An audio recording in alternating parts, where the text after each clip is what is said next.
A paz do Senhor Jesus, meus queridos, a paz do nosso Mestre, honras e glórias ao nosso Pai Deus Jesus. Então, meus queridos, vamos aqui continuando com Cartas Vivas de Deus. E hoje a gente vai encerrar 1 Coríntios. A gente vai ler o capítulo 14, 15 e 16.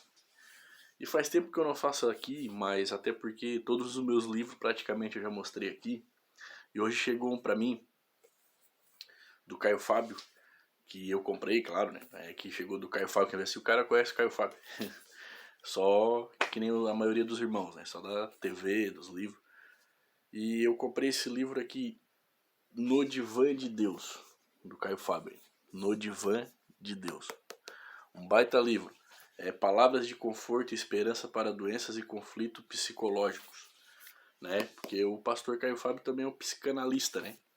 E No Divã de Deus, puder baixar em PDF, achar, é um ótimo livro. Esse livro aqui é em cima dos salmos, de passagens bíblicas, mostra que os homens da Bíblia eram pessoas que nem nós, né, irmãos? Eram homens que passavam por momentos de crise emocional, física, né? Porque se a gente for ler, como está escrito aqui, se a gente for ler 1 e 2 Samuel, a gente vai ver que Davi, os caras, enfrenta qualquer parada. Mas aí tu vai ler o Salmo, tu vê que eles eram homens que nem nós, né? Assim como tá ali no Novo Testamento, não sei se é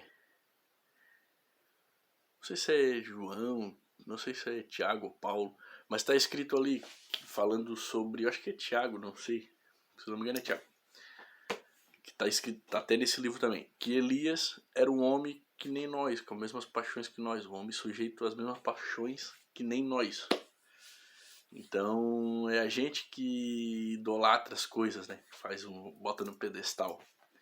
Mas isso que a gente tem em mente, só Deus é, meus irmãos. Só Deus é inabalável. Só Cristo é. Só Deus é. A gente foi feito para ser assim, mas a gente está na nossa presente escolhas, né? Nossas presente queda. Mas pela graça de Deus somos mais que vencedores, somos remidos por Ele, não por nós. E os nossos louvores são de gratidão. Entendeu? Se as nossas obras são dele, não nossas. Porque sem ele nós não existimos, não vivemos, não nos movemos. Tá? Aí, fica a dica. No Divã de Deus. Caio Fábio. O melhor psicanalista é Jesus, é Deus, o médico dos médicos, mestre dos mestres. Baita livro. Então, vamos concluir 1 Coríntios, capítulo 14, 15 e 16. A versão que eu tô lendo aqui eu sempre gosto de falar, né? Porque às vezes tá diferente, a mesma tradução diferente. Não é tradução diferente, é épocas diferentes, entendeu? Releituras diferentes. João Ferreira Almeida escreveu isso aqui em 1600 e tralalá. Daí tem a Almeida Revista, corrigida, vai porque é num outro português mais antigo, né? E essa é João Ferreira de Almeida, edição revista e corrigida. É a mesma tradução. Entende? Então vamos lá. 1 Coríntios 14, 15 e 16. Segue o amor e procurai com zelo os dons espirituais, mas principalmente o de profetizar, porque o que fala língua estranha não fala aos homens, senão a Deus. Porque ninguém o entende e em espírito fala de mistérios, mas o que profetiza fala aos homens para edificação, exortação e consolação. O que fala a língua estranha edifica-se a si mesmo, mas o que profetiza edifica a igreja. E eu quero que todos vós faleis línguas estranhas, mas muito mais que profetizeis, porque o que profetiza é maior do que o que fala línguas estranhas. A não ser que também interprete, para que a igreja receba edificação. E agora, irmãos, se eu for ter convosco falando línguas estranhas, que vos aproveitaria, se vos não falasse ou por meio da revelação, ou da ciência, ou da profecia, ou da doutrina? Da mesma sorte, se as coisas inanimadas que fazem som, seja flauta, seja cítara, não formarem sons distintos, como se conhecerá o que se toca com a flauta ou com a cítara?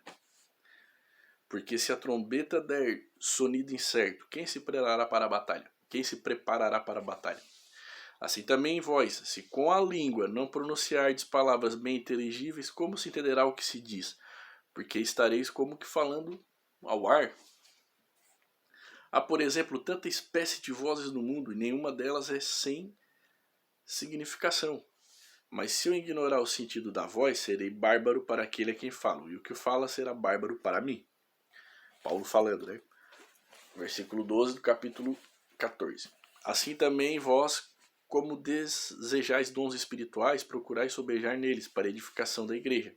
Pelo que o que fala em língua estranha, ore para que a possa interpretar. Porque se eu orar em língua estranha, o meu espírito ora bem, mas o meu entendimento fica sem fruto. Que farei, pois? Orarei com o espírito, mas também orarei com entendimento. Cantarei com o espírito, mas também cantarei com entendimento. De outra maneira, se tu bem disseres com o espírito, como dirá o que ocupa o lugar de indouto o amém sobre a atuação de graças, visto que não sabe o que dizes? Porque realmente tu dás bem as graças, mas o outro não é edificado. Dou graças ao meu Deus porque falo mais língua do que vós todos. Paulo falando. Todavia eu antes quero falar na igreja 5 palavras na minha própria inteligência, para que possa também instruir os outros do que 10.000 palavras em língua desconhecida.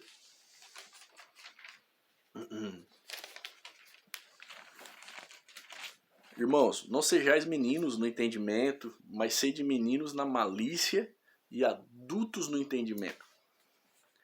Está escrito na lei: por gente de outras línguas e por outros lábios falarei este povo, e ainda assim não me ouvirão, diz o Senhor. E de sorte que as línguas são sinal não para os fiéis, mas para os infiéis. E a profecia não é sinal para os infiéis, mas para os fiéis. Se, pois, toda a igreja se congregar num lugar e todos falarem línguas estranhas e entrarem doutos ou infiéis, não dirão porventura que estáis loucos? Mas se todos profetizarem e algum indouto ou infiel entrar, de todos é convencido, de todos é julgado. Os segredos do seu coração ficarão manifestos, e assim, lançando-se sobre o seu rosto, adorará a Deus, publicando que Deus está verdadeiramente entre vós. Que fareis, pois, irmãos, quando vos ajuntais, cada um de vós tem salmo, tem doutrina, tem revelação, tem língua, tem interpretação. Faça-se tudo para edificação.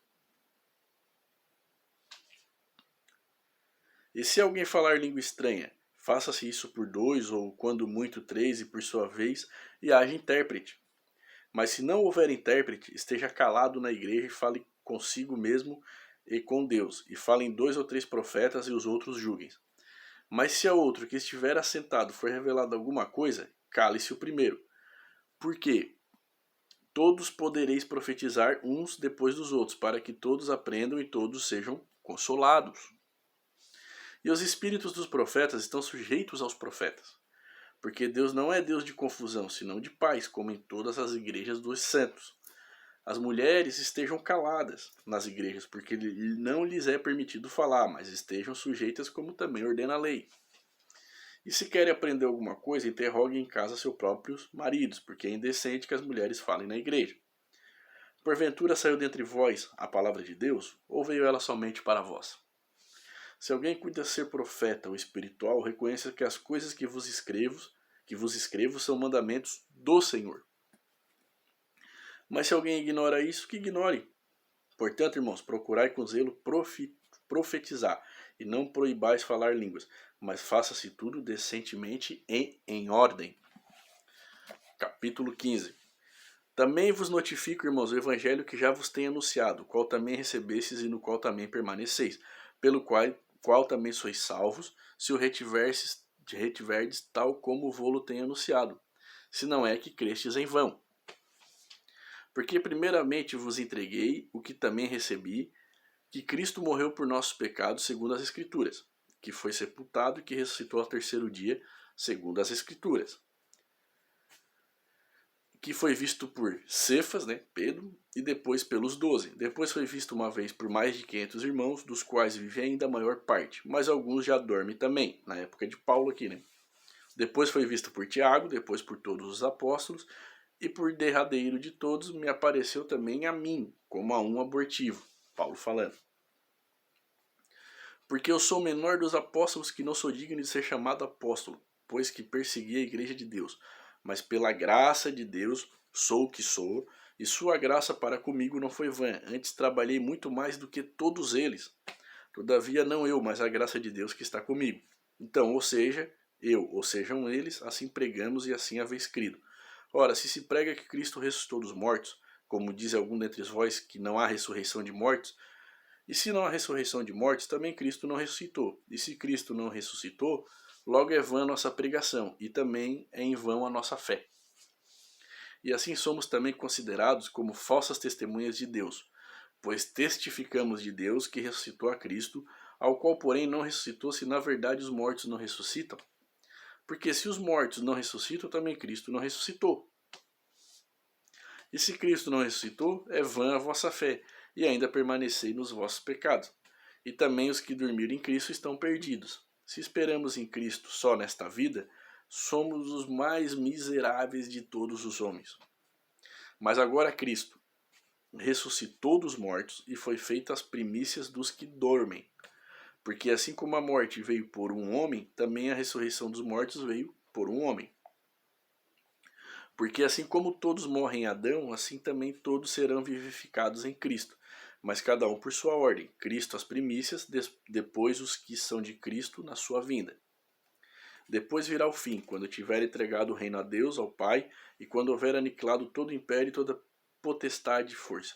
Porque convém que reine até que haja posto a todos os inimigos debaixo de seus pés. Ora, o último inimigo que há de ser aniquilado é a morte. Porque todas as coisas sujeitou debaixo de seus pés. Mas quando diz que todas as coisas estão sujeitas, claro está que se executa aquele que sujeitou todas as coisas. E quando todas as coisas estiverem sujeitas, então também o mesmo Filho se sujeitará àquele que todas as coisas lhe sujeitou, para que Deus seja tudo em todos. De outra maneira, que farão os que se batizam pelos mortos, se absolutamente os mortos não ressuscitam? Por que se batizam eles então pelos mortos? Porque estamos nós também a toda hora em perigo. Eu protesto que cada dia morro gloriando-me em vós, irmãos, por Cristo Jesus nosso Senhor. Se como homem combati em Éfeso contra as bestas, que me aproveita isso se os mortos não ressuscitam? Comamos e bebamos, que amanhã morreremos. Não vos enganeis, as más conversações corrompem os bons costumes. Vigiai justamente e não pequeis, porque alguns ainda não têm o conhecimento de Deus. Digo para a vergonha vossa.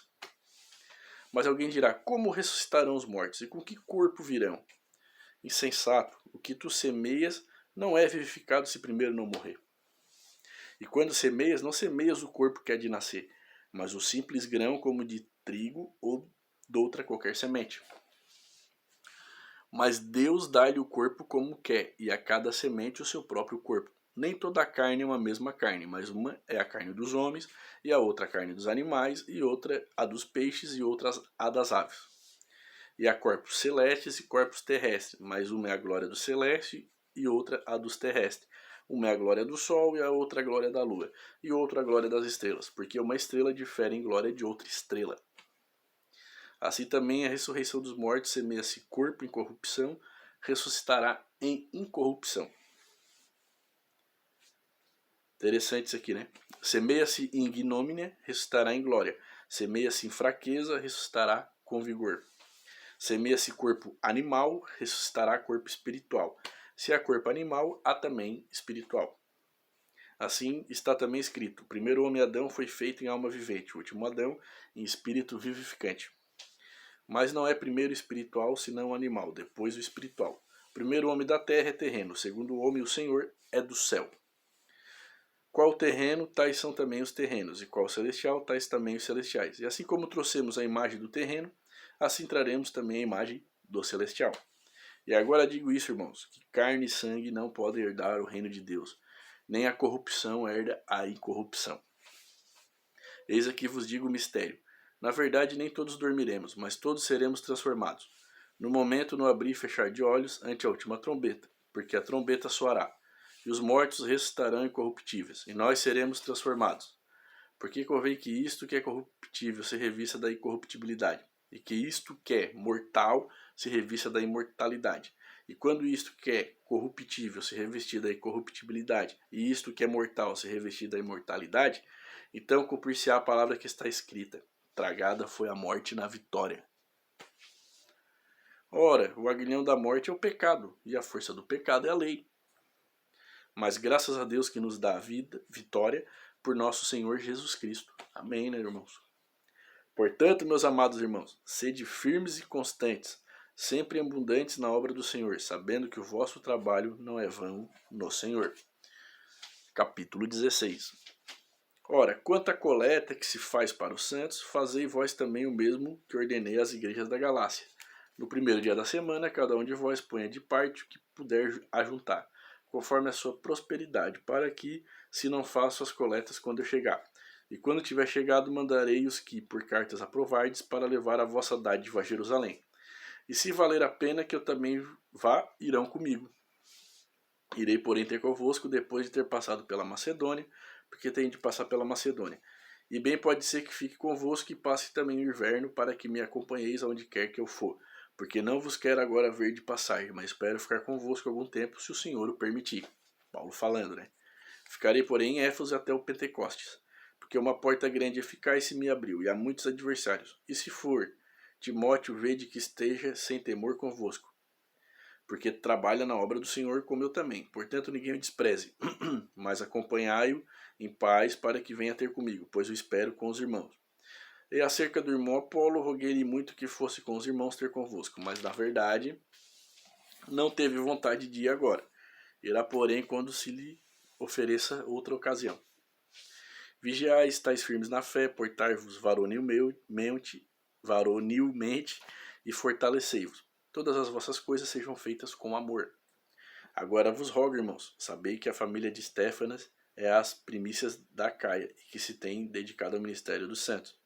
Que também vos sujeiteis aos tais e a todo aquele que auxilia na obra e trabalha.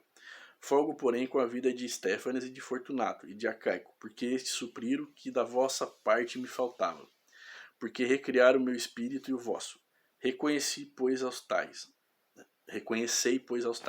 As igrejas da Ásia vos saúdo. Saúdo-vos afetuosamente no Senhor Áquila e Prisca, com a igreja que está em sua casa. Todos os irmãos vos saúdo. Saudai-vos uns aos outros com um beijo santo.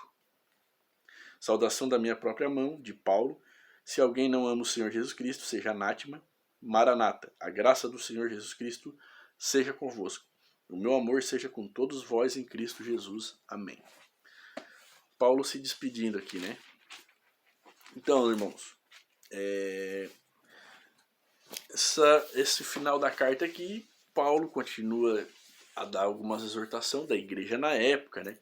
Das tradições, tanto social como judaica que ele tinha, né? Que tipo, a mulher não podia falar na igreja, tal. Mas isso não vem ao caso, né? Mas também creio que espiritualmente tem algo a ver, né? Mas o importante é Cristo. Cristo vai mostrar como deve ser, como não deve ser.